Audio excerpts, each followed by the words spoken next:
até que Cristo seja formado em mim. O Jamilson já trouxe o texto aqui. Irmãos, o que eu gostaria de tratar é o desejo da minha vida. Cristo ser formado em mim, por isso que eu coloquei em mim. Esse é o alvo da minha vida, deve ser o alvo das nossas vidas como cristãos. Sim, é verdade que deste lado da eternidade, ele é inatingível. Nós nunca vamos ter deste lado da eternidade Cristo plenamente formado em nós. E eu não creio que mesmo uma nova realidade nós teremos. A vida eterna é conhecer a Deus por meio de Cristo. Nós, os que creem em Cristo, passaremos a eternidade num relacionamento com Ele, conhecendo, e o conhecer é não saber informações a respeito, mas é conhecer relacionalmente.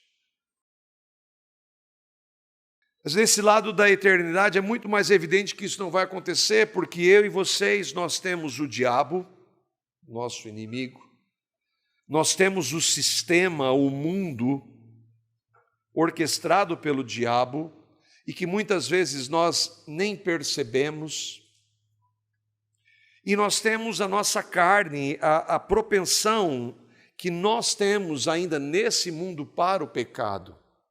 Então tudo isso corrobora para que haja uma luta, uma guerra, e que, como entrave para que Cristo seja formado em nós.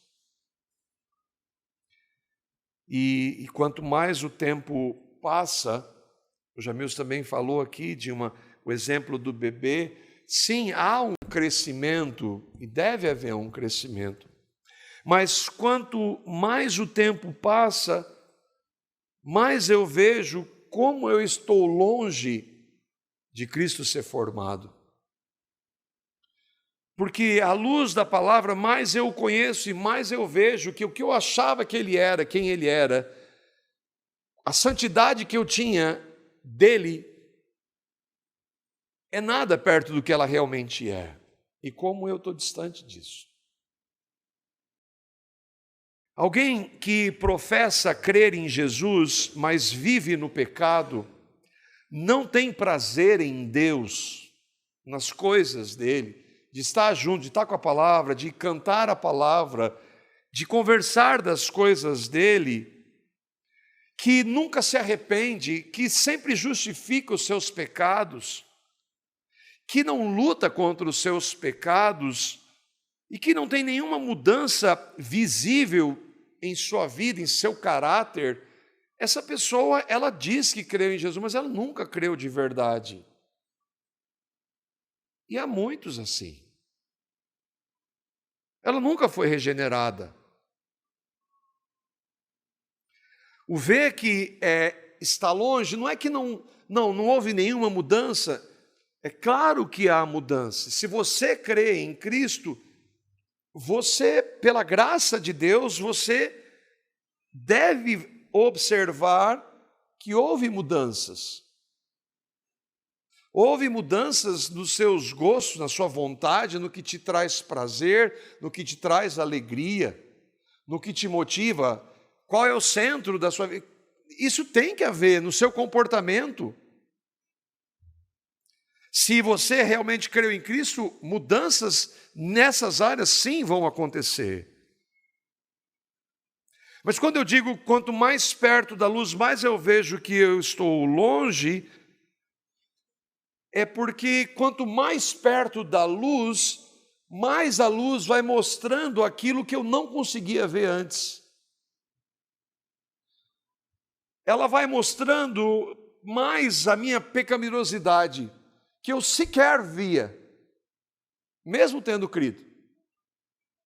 E isso é óbvio, não? Se nós apagássemos todas as luzes aqui, tem uma luz que fica acesa aqui, nós veríamos muito menos coisas. Se nós acendermos mais uma e mais uma, nós vamos vendo tudo claramente. Assim é a luz, e é por isso que Jesus fala que nós devemos nos aproximar dele, da luz, porque a luz tem esse poder de mostrar quem nós somos, mas também de nos transformar. E quanto mais nós cremos e conhecemos e andamos com Cristo, mais nós vamos ter a compreensão daquele que eu creio que foi o homem que mais andou com ele. No final da sua vida, ele vai dizer: eu sou o pior de todos. Mas ele era, na prática, não houve mudanças na vida do apóstolo Paulo? Misericórdia.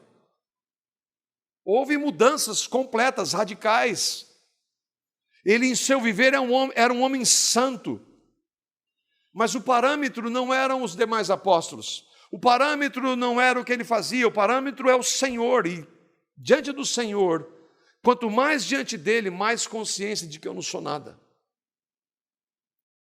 Mas apesar de ver que estou longe,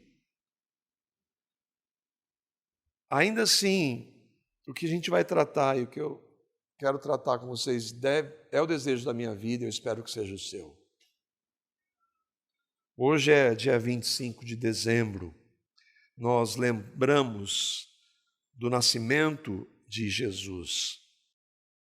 Pela manhã eu tratei da razão pela qual Jesus veio. Jesus veio salvar o seu povo dos seus pecados. Essa foi a razão central dele ter vindo. De Deus ter se feito homem, se encarnado. Nós vimos que ele nasceu para morrer. Com relação à humildade, Jesus veio para a glória de Deus, para a glória do Pai. Mas com relação à humanidade, ele veio com um alvo: salvar o seu povo. De manhã, o foco foi o que Cristo veio fazer aos eleitos que ainda não foram regenerados. Todo eleito vai ser regenerado. Mas há alguns ainda que não creem. Todos nós éramos assim, todos nós éramos filhos do diabo, filhos da ira. Nós estávamos perdidos, mortos em nossos delitos e pecados, nós não buscávamos a Deus, não temíamos a Deus. Mas quando ouvimos do Evangelho que Cristo veio salvar pecadores, e nós ouvimos que ele veio salvar pecadores, mas quando eu vi o pecadores, o Marco estava lá, eu criei no Evangelho, então aquilo se tornou realidade para mim. Se tornou porque um dia ele me escolheu antes de existir tudo. Então nós falamos que Jesus veio salvar o seu povo dos seus pecados. Eu perguntei, e algumas pessoas, mas como é que eu sei se eu sou povo de Deus? Creia em Cristo, receba-o. O que impede você de recebê-lo?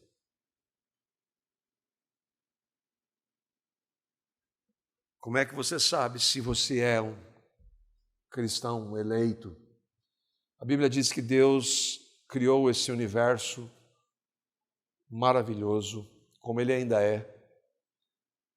Mas quando ele criou, por ser Deus, ele é bom, ele criou tudo muito bom. E não havia o mal. Não havia o pecado, não havia dor, sofrimento, morte, doença, nada de mal. Mas um dia, um dos seres espirituais criados por ele, bom, que depois se tornou o diabo e Satanás, desobedeceu a Deus. E juntamente com ele, vários dos anjos que foram criados bons. E eles desobedeceram a Deus. Algum tempo depois, nós não sabemos, a Bíblia não diz, Deus criou o ser humano à sua imagem e semelhança, alguém com quem ele tinha relacionamento. E ele estabeleceu uma ordem para um homem, uma única ordem, e o homem se rebelou contra Deus e pecou. E a partir daquele momento o pecado entrou na raça humana. E eu e vocês somos parte dessa raça humana. E nós nascemos em pecado. E por isso cometemos inúmeros pecados. E Deus não tem nada a ver com pecado, Deus é santo, Ele não pode compactuar com o pecado, Ele não pode deixar o pecado para trás. Mas Ele providenciou um meio para tratar com o pecado de pecadores, Ele mandou o seu Filho Jesus, por isso que Ele nasceu para morrer. E Jesus veio e obedeceu tudo que Deus, o Pai, ordena, cumpriu totalmente, porque Deus exige perfeição.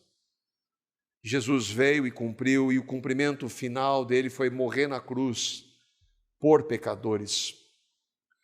Porque a palavra diz que a alma que pecar, essa vai morrer. Por isso que eu e vocês morremos, mas a alma dele nunca cometeu pecado. Mas ele passou pela morte por causa dos pecadores por quem ele veio. E por isso ele morre na cruz. E quando ele morre na cruz, ele faz com que todos aqueles por quem ele morreu sejam atraídos a Ele, para morrerem com Ele. Ele morre por nós, se nós cremos, e derrama o seu sangue, nos purifica, nos perdoa, nos faz morrer, e quando Ele ressuscita, Ele dá uma nova vida, para todos não, para todos aqueles que creem. Como é que você sabe se você crê nisso? Você crê no Evangelho. E esse foi o alvo de tratarmos pela manhã. Mas quando a Bíblia diz que Jesus veio salvar seu povo dos seus pecados, não é somente a justificação ou a regeneração ou o novo nascimento. Ele veio nos salvar, sim, da condenação eterna, mas ele veio salvar também da presença do pecado, do poder do pecado, da escravidão do pecado que nós estávamos, nós éramos escravos. E ele também vai salvar um dia da presença do pecado, onde nunca mais vai haver pecado. Nunca mais. E eu queria que nós víssemos então um pouco desse segundo aspecto, de que ele veio nos salvar. Ele já nos salvou, no sentido de que se nós morrermos hoje, tendo crido em Cristo, nós temos acesso a Ele, estaremos na presença dEle para sempre, isso é fato. Mas Ele veio também nos salvar, enquanto nós estamos aqui, do poder do pecado, da escravidão do pecado que nós estávamos. E Ele, Cristo, tem o poder de nos santificar e de nos dar vitória sobre os nossos pecados. Como pastor, eu ouço e observo muitas pessoas, e eu converso com muitos, com casais, com solteiros, com gente que tem dinheiro, gente que não tem, com pais, com filhos, com novos na fé, com aqueles que já estão caminhando há um tempo. E eu penso muito sobre isso. Eu fico refletindo muito sobre isso. E sobre como é que está a vida do meu irmão, da minha irmã, diante do Senhor. E é claro, na minha vida. E o meu principal pensamento, e a gente ouve muitas histórias, muitas realidades, muitas lutas, muitas dificuldades, alegrias também, de pessoas que se professam cristãs, e a minha pergunta sempre é: quanto de Cristo realmente há nesse irmão, nessa irmã? Quanto de Cristo há? E às vezes eu me entristeço, né? Lembra, eu estou dizendo para mim primeiro. E às vezes eu me entristeço em ver que às vezes nós poderíamos estar cada vez mais tendo Cristo sendo formado em nós, e às vezes nós travamos em alguns aspectos, nós não crescemos.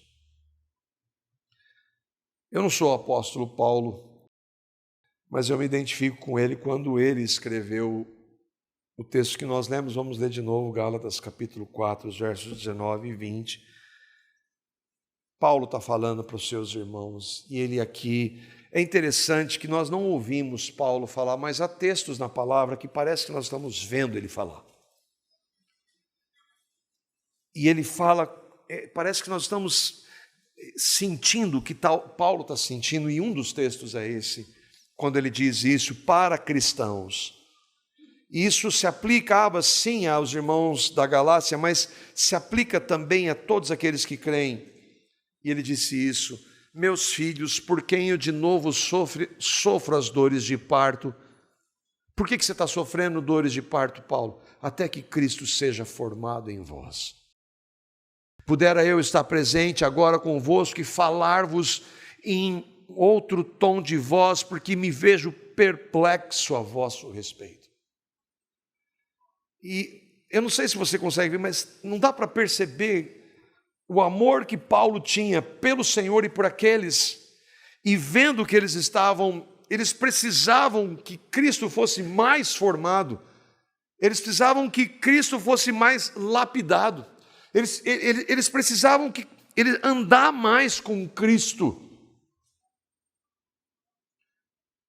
Sim, é verdade que ele escreveu para aqueles irmãos da Galácia, porque eles estavam dando ouvidos, como Jamils trouxe aqui, a legalistas e judaizantes. A graça não era suficiente, a fé somente não era suficiente, e eles estavam dando ouvidos a outras pessoas que falavam sim de Jesus, mas era um outro evangelho, um outro Jesus.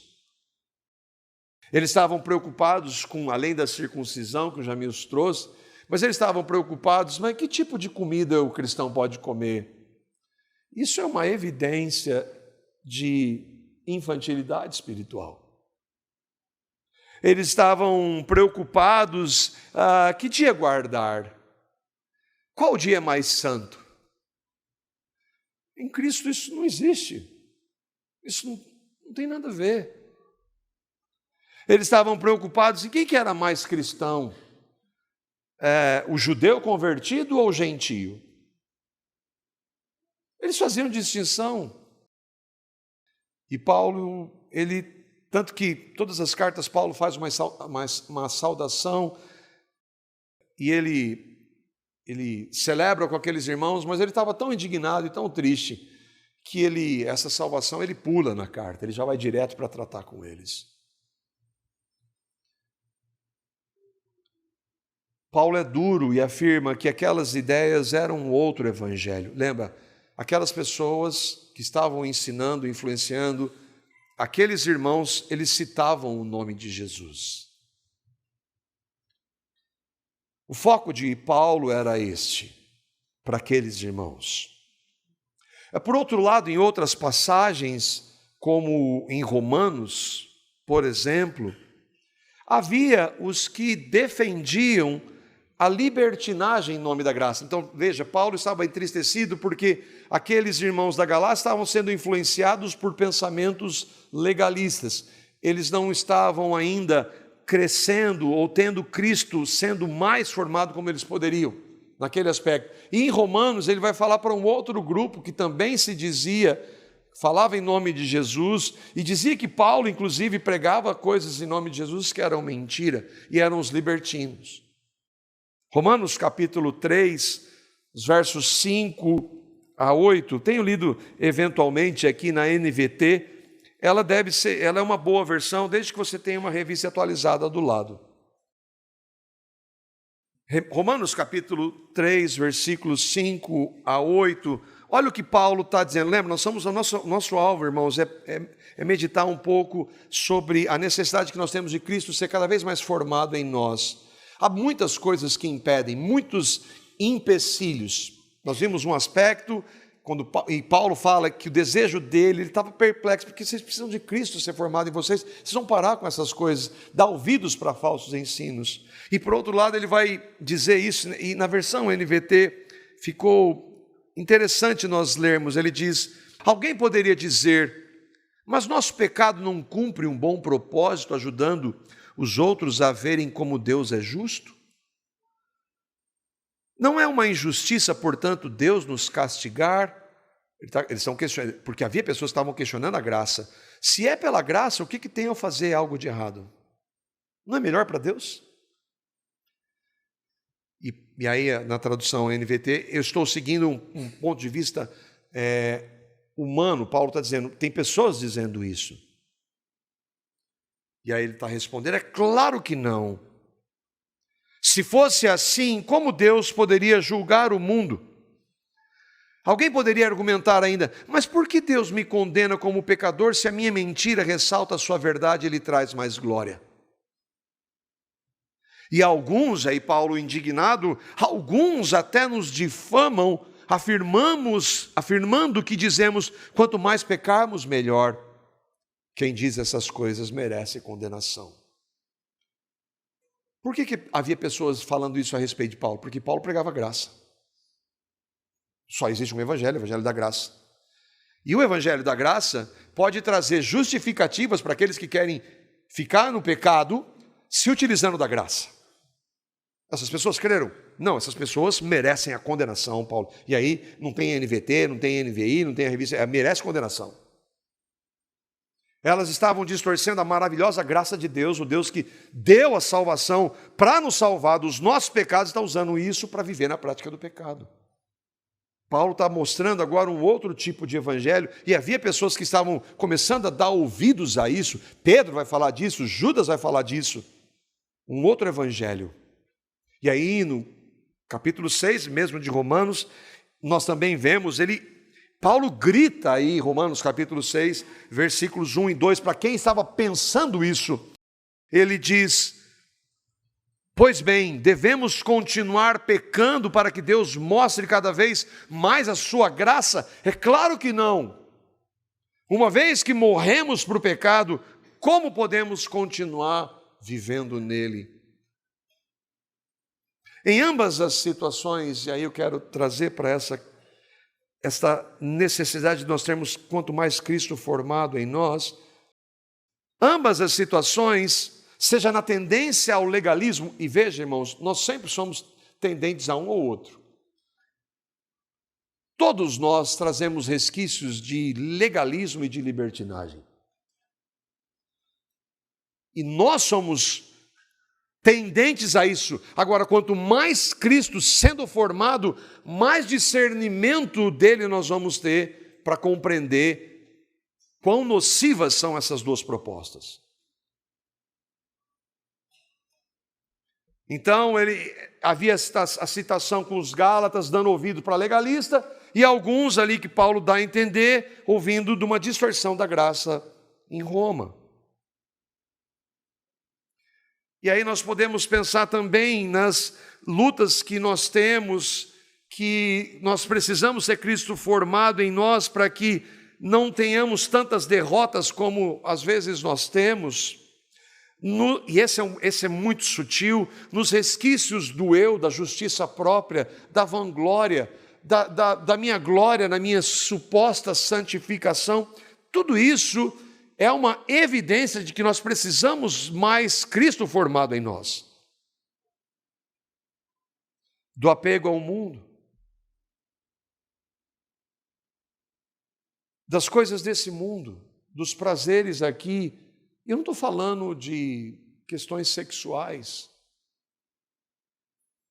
de expectativas em relação a essa vida, ao apego a essa vida, a viver como se aqui fosse a nosso destino. Tudo isso são realidades que mostram que nós precisamos do quê? Cristo sendo formado em nós. O que está errado? Por que eu ainda enfrento realidades? Por que eu ainda cometo pecados em alguns desses que nós trouxemos? Por que eu ainda sou derrotado?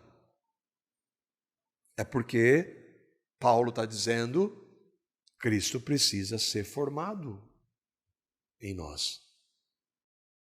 E aqui uma ressalva, irmãos, que é muito importante, que volta e meia eu tenho dito. Eventualmente eu converso com os irmãos e falo, mas você sempre defendeu a teologia reformada e parece que agora você está indo para um outro caminho. Não, sim, para que nós possamos conhecer mais a Cristo, nós precisamos de um estudo sólido, da teologia correta. É imprescindível. Nós cremos que a teologia reformada é o caminho, é o meio, mas não é o alvo. O alvo é Cristo. O alvo é Cristo. O alvo é a pessoa do Deus Filho ser formado em nós. Não é conhecer doutrinas, ensinos, defender uma linha teológica, mas é Cristo em nós. Uma pessoa. E esse é o desejo da minha vida. E esse deve ser o desejo da sua vida, se você creu em Cristo. Eu quero que Cristo seja formado na minha vida para ser um marido para a glória de Deus, para ser um pai para a glória de Deus, para ser um filho, um irmão em Cristo, um pastor, onde Cristo e em quem Cristo se manifeste. E Paulo está falando disso. Vocês precisam, nós precisamos de Cristo ser formado. Não precisamos de leis, de regras. Nós não precisamos ser defensores de uma teologia. É claro, entenda, a gente sempre tem que fazer essas ressalvas. Esses são meios. Mas o alvo não é isso, não é nada disso. O alvo é Deus, é Cristo. E a razão de nós estarmos pensando e que eu estava refletindo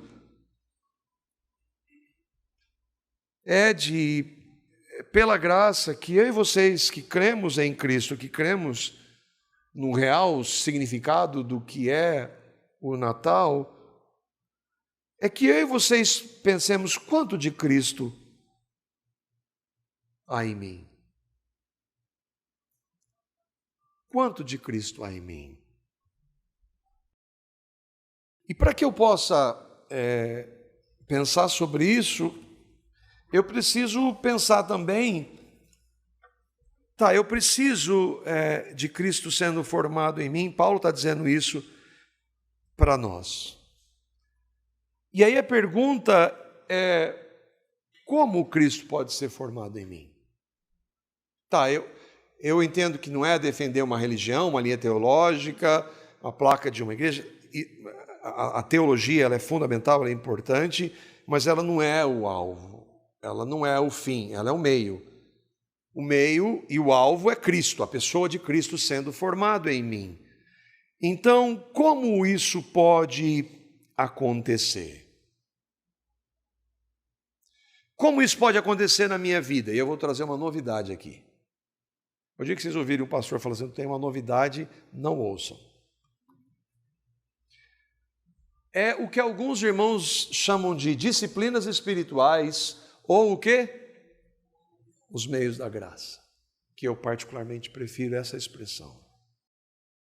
Não há a menor possibilidade, se você creu em Cristo, de Cristo ser formado em você sem os meios que Deus estabeleceu para que isso aconteça.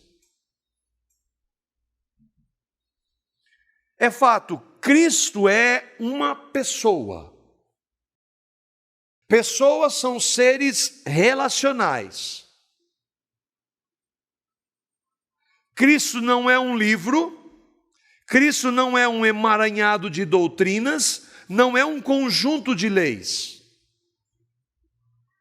Sim, ninguém vai se relacionar com Cristo sem o livro, porque há pessoas que defendem isso. É claro que há muitas.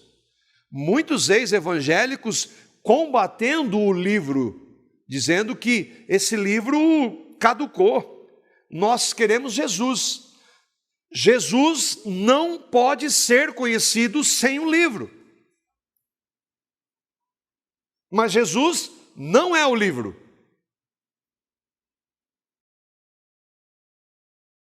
Doutrinas. Jesus não é um conjunto de... Jesus é uma pessoa. mas eu preciso saber o que o livro diz a respeito dessa pessoa, que são ensinamentos e doutrinas. Ele não é um conjunto de leis, mas ele estabeleceu no livro dele leis.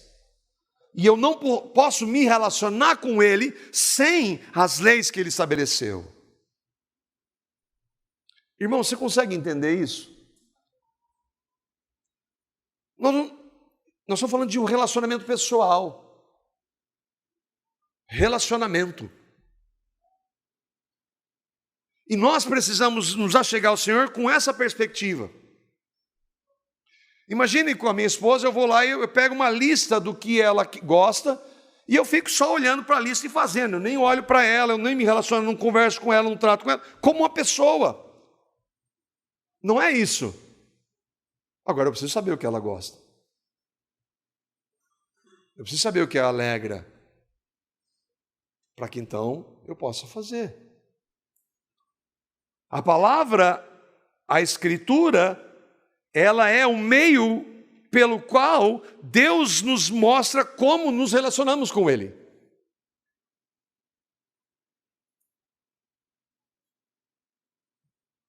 Eu quero me relacionar mais com Cristo e vê-lo formado na minha vida. Mas não sou eu quem define os meios, é Ele. Os meios da graça não são o fim. O fim é Cristo. Mas eu não conheço a Cristo sem os meios da graça. Ele, sendo Deus, definiu que só por esses meios Cristo será formado. E esses meios são compostos de 4 fundamentos. Quais são os meios da graça? Primeiro, leitura e meditação na Bíblia, a palavra de Deus. Segundo, oração. Terceiro, estar com a igreja. E quarto, servirmos na igreja. Servirmos a Cristo na igreja. E eu queria então andar com vocês em alguns desses meios. Bom, eu quero que Cristo seja formado em minha vida. Ele estabeleceu os meios pelos quais isso acontece. Então isso eu posso analisar. Isso eu posso ver. Como eu estou caminhando nos meios da graça? Primeiro ponto é leitura e meditação nas Escrituras, na palavra de Deus. Há uma infinidade de textos que mostram o que a Bíblia é. A Bíblia não é um livro humano, ainda que tenha sido escrito por homens, é um livro de Deus, a palavra de Deus. Tudo que eu estou falando aqui tem como base a Escritura. Qualquer coisa que nós nos proponhamos a falar deve ter como base a Escritura. Salmo 119, por exemplo, maravilhoso. E eu quero pegar um texto, um verso. Salmo 119, 105, que é maravilhosa essa definição do que é a Escritura. Lâmpada para os meus pés é a tua palavra, luz para os meus caminhos. Então, e a gente tem que começar pela palavra porque ela determina os demais. A Bíblia é a única forma pela qual Cristo fala conosco. Entenda, a Bíblia é a única forma pela qual Cristo fala conosco. Ué, mas então por que você está falando aí? Mas Deus não usa pastores, não usa irmãos, não diz inclusive na palavra que na multidão de conselhos há sabedoria, não usa a nossa consciência, às vezes você não indica livros. Sim. Deus usa? Sim. Desde que? Desde que esteja baseado na Bíblia. Desde que esteja de acordo com a Bíblia. Por isso que nós nunca devemos ouvir alguém, um pastor, um irmão, conselhos, ler livros como a palavra final. Não, eu vou ler, eu vou ouvir, mas espera aí, tem que passar pelo crivo. E como todos nós, todos esses meios são falhos, todos nós, pastores, irmãos aconselhando, livros estão sujeitos à falha. Por isso, então, eu vou medir tudo isso a partir da Escritura, porque ela não falha. Sendo assim, tudo que se refere a Deus e à vida cristã está na Bíblia e somente nela. Eu me lembro, o reverendo Augusto pregou isso talvez faz acho que uns 20 anos mais ou menos. E ele falou assim: irmãos, a nossa luta é pela palavra. Ele está falando para a igreja evangélica protestante. Ele não está falando para o espírita, católico, isso aí não é só a Escritura, ou para outras religiões. Irmãos, a nossa luta, a igreja, a genuína igreja evangélica, nossa luta é pela palavra. Porque se nós perdermos a palavra como referência, acabou. Então, tudo que nós queremos saber a respeito de Deus, sobre a vida cristã, está na Bíblia e somente na Bíblia. Nós só podemos saber quem é Deus, nós só podemos saber quem é Jesus. O Jesus que eu quero que seja formado em mim não é o Jesus de alguns pastores que eu ouço, eu quero distância desse Jesus, desses pastores. Agora, se você não examinar a Escritura, você vai falar amém para esses pastores, porque eles citam Jesus. Lembra de Paulo aos Gálatas? Os Gálatas não estavam dando ouvido a judaizantes, dizendo: nós viemos aqui em nome de Satanás. Não, nós viemos aqui em nome de Jesus. Olha, é Jesus, mas é a fé, mas tem que colocar algumas coisinhas. Então, o Jesus verdadeiro é o Jesus da Bíblia. O que Deus manda ou não manda, está na Bíblia. E nós conhecemos várias religiões aqui que falam um monte de coisas que Deus mandou dizer e não está na Bíblia. Regras que não estão. Só a Bíblia mostra quem nós somos. Me vem à mente aquela célebre frase: se eu ler a Bíblia, eu nunca vou acreditar no pastor que diz que eu sou o centro do coração de Deus. Eu não vou acreditar nisso. Mas o pastor diz, e cita a Bíblia, e cita Jesus. Qual que é o significado da vida? O que acontece depois da morte? Como o homem é salvo? Qual é o ensino correto? Tudo tem que passar pelo crivo somente a Escritura. E há tantas outras questões. O ponto é, só a Bíblia pode trazer respostas para essas questões. Por isso, então, eu preciso ler e meditar na palavra. O que é meditar? É pensar nela. É pensar, é ler um texto e ficar pensando, refletindo sobre aquilo. Como que eu tenho vivido? Será que aquilo é real na minha vida? Não é ler e dizer: eu tive uma devocional hoje. Que texto? Eu não lembro.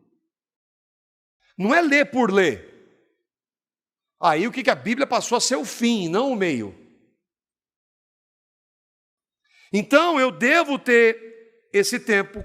Quando? E aí bem praticamente. Né? Nós falamos que, graças a Deus, vocês já sabem o que são os meios da graça, mas eu quero entrar mais praticamente neles. Quando? Todo dia.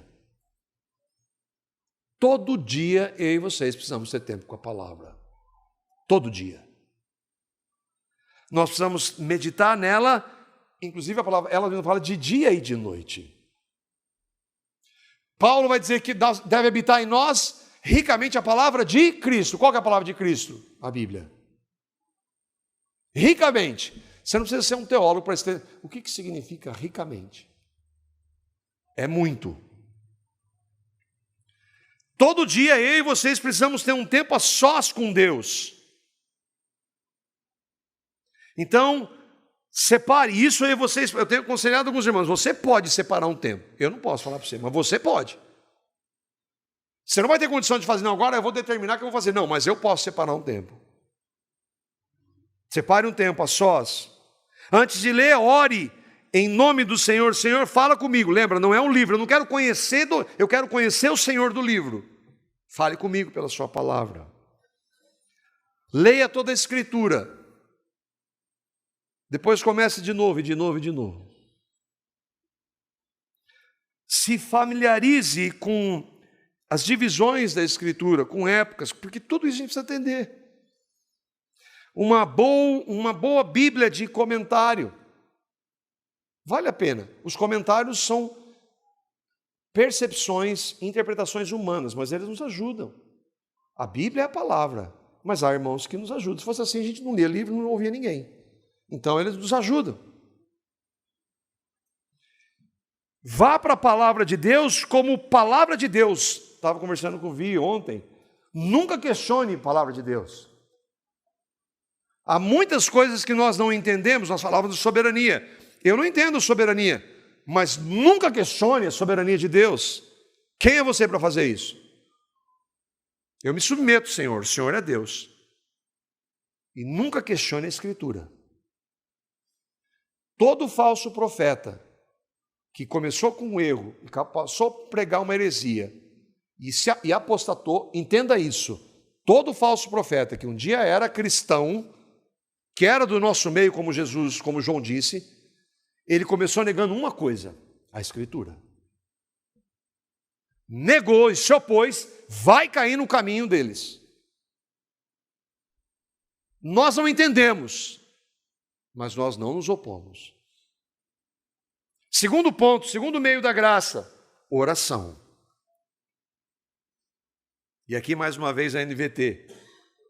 Nunca deixem de orar. Orai sem cessar. Nunca deixe de orar. E eu gosto muito de pensar nesse sentido. Irmãos, orar é conversar. Eu gosto muito de ver na reunião de oração, a gente tem isso. Não que eu fique prestando atenção em como alguém ora, mas eu gosto de ver a naturalidade da oração. Porque às vezes, eu quero orar, eu vou orar igual, vou ver como o Augusto Nicodemos ora e vou orar igual a ele. Não é isso. Orar é conversar com Deus. Você vai falar com Ele, você creu em Cristo, sem acesso a Ele. Você vai falar do seu jeito. Sim, com reverência, com temor, porque eu estou falando com o Senhor. Mas você não tem palavras bonitas, eu não tenho que orar quando estou orando, especialmente em público, orar para que as pessoas... Nossa, que oração! Eu estou falando com Deus. Eu estou falando com o Senhor, as pessoas que estão na minha volta ouvindo a oração é consequência. É porque eu estou com outros irmãos, mas eu estou falando com Deus. Então orar é conversar, é falar do seu jeito com Ele. Mas é muito comum, e isso é resquício de religiosidade. Não, eu tenho que aprender algumas palavras bonitas, algumas coisas, uns jeitos de orar. Não, orar é conversar. E Paulo está dizendo aí, quando que deve acontecer? Sempre, nunca deixe de orar. Na meditação da Escritura, por isso que eu falei, quando você vai ler a Escritura, Senhor, fale comigo. Mas se é oração, é oração. Fala comigo por meio da sua palavra. E ele fala. Não é repetir as mesmas coisas, isso é rezar. E Jesus foi contundente em falar contra a reza.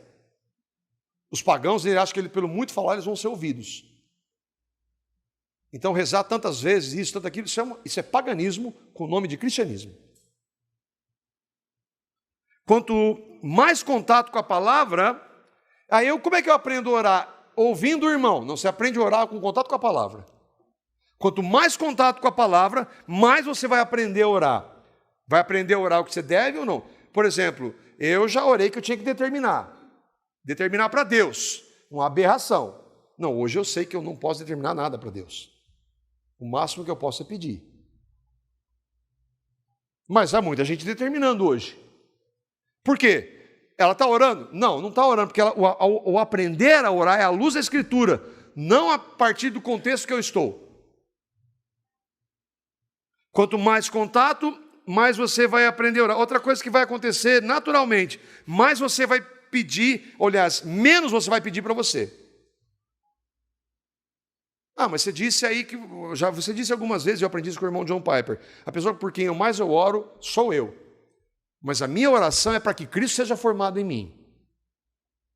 As coisas que eu gostaria de tantas coisas. Pois é, quanto mais de Cristo, menos das coisas elas vão ter sentido.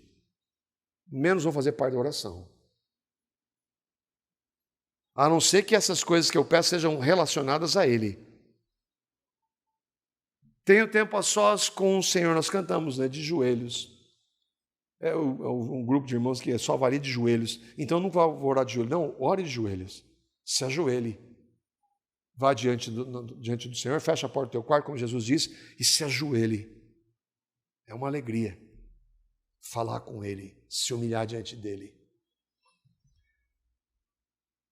Terceiro meio, estar com a igreja. E aí um texto que vocês nunca ouviram aqui, Hebreus capítulo 10, verso 25. Não deixemos de congregar-nos, como é costume de alguns. Antes façamos admoestações, e tanto mais quanto vedes que o dia se aproxima. Não deixemos de congregar. Congregar está com a igreja. Congregar está com outros irmãos em Cristo.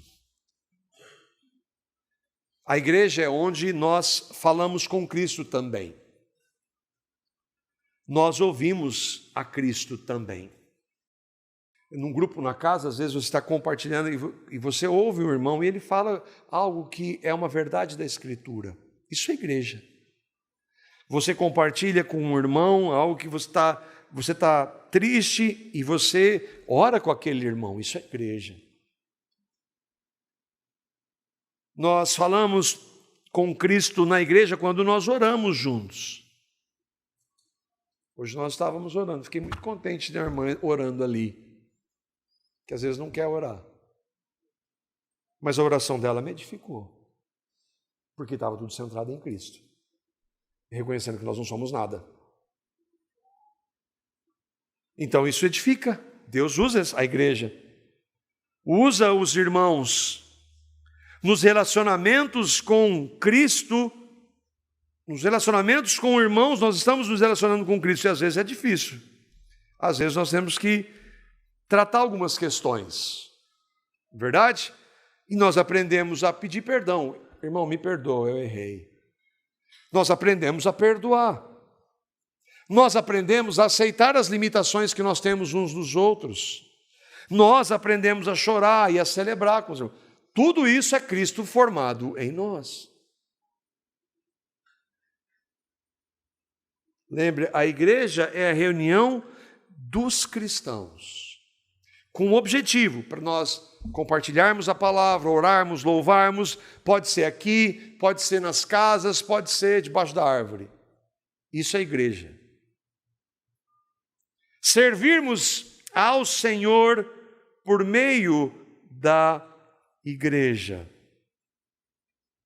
E aqui há vários textos, eu peguei especialmente quando Paulo fala, ele fala muito do corpo, o corpo de Cristo, a igreja é o corpo. E ele diz aqui em 1 Coríntios capítulo 12, versos 18 a 20, há vários outros textos que falam, nós estamos apenas pincelando alguns para enfatizar esses meios. Olha o que ele diz aqui, 1 Coríntios 12, 18 a 20, Paulo escreve: mas Deus dispôs os membros, cada cristão, os membros aí é a figura do corpo, né? Ele está usando a figura do corpo humano para falar de cada membro é um cristão na igreja, no contexto da igreja local, colocando cada um deles no corpo como lhe aprouve.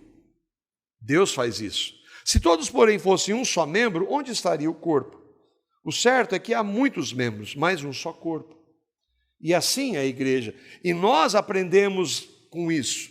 Nós aprendemos a nos relacionar, a servir, a ser servido.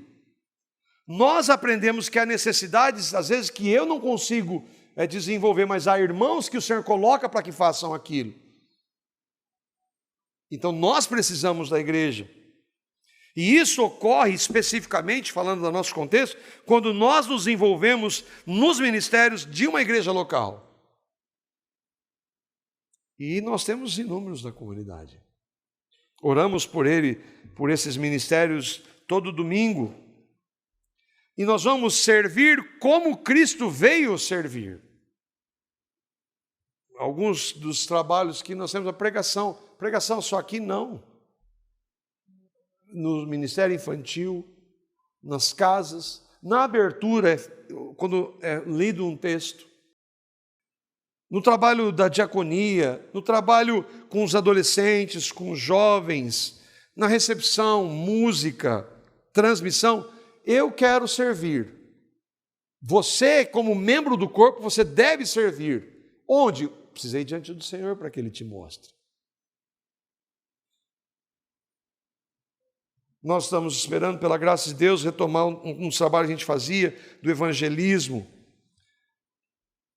pensando também em um trabalho de apoio a alguns irmãos que estão em outros lugares que não têm uma igreja bíblica, e a outras coisas e realidades que nós temos colocado diante do Senhor.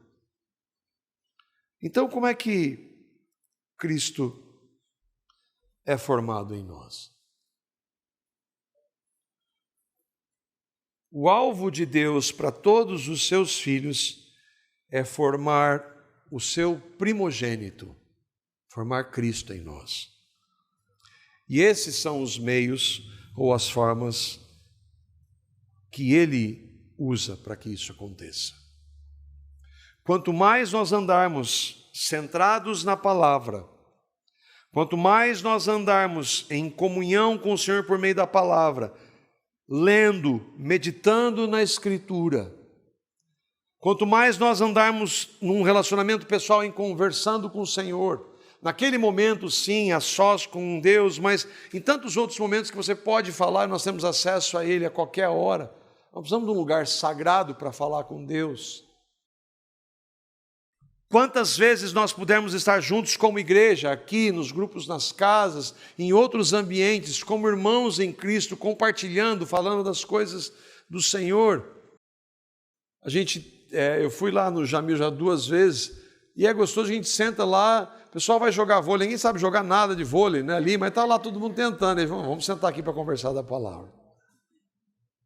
Não tem nada de errado jogar vôlei. Jogar mal tem, mas... Então, é disso, de conversar das coisas do Senhor, de estar com irmãos, num ambiente que a gente crê da mesma forma, tem os mesmos valores, e servir recebendo alguém, os irmãos que recebem, os irmãos que pregam nas casas. Há tantas formas, eu e vocês que cremos, nós precisamos desses meios, Deus estabeleceu esses meios para que então Cristo seja formado em nossas vidas. Como eu disse no início, o desejo da minha vida é cada vez mais ter Cristo sendo formado em mim. E como Paulo, a minha oração é que Cristo seja formado em cada um de vocês. Que a gente possa caminhar em um relacionamento autêntico. Sim, nós somos pecadores, nós falhamos. Mas que seja autêntico, que seja verdadeiro, que seja centrado em Cristo, na sua palavra. Deus usa esses meios para formar Cristo. Agora, sem eles é impossível. Considere isso diante do Senhor. Veja nestes meios aqui, onde você tem falhado mais, e vá diante dele, por meio do segundo, fala: Senhor, eu tenho errado aqui. Senhor, tem misericórdia de mim. Senhor, venha me quebrantar, venha me levar a te buscar mais, para que pelo seu poder, então, o Senhor conceda graça, nesse aspecto aqui, o Senhor seja um pouco mais formado na minha vida. Que o Senhor faça isso no nosso meio, irmãos, para a glória dele.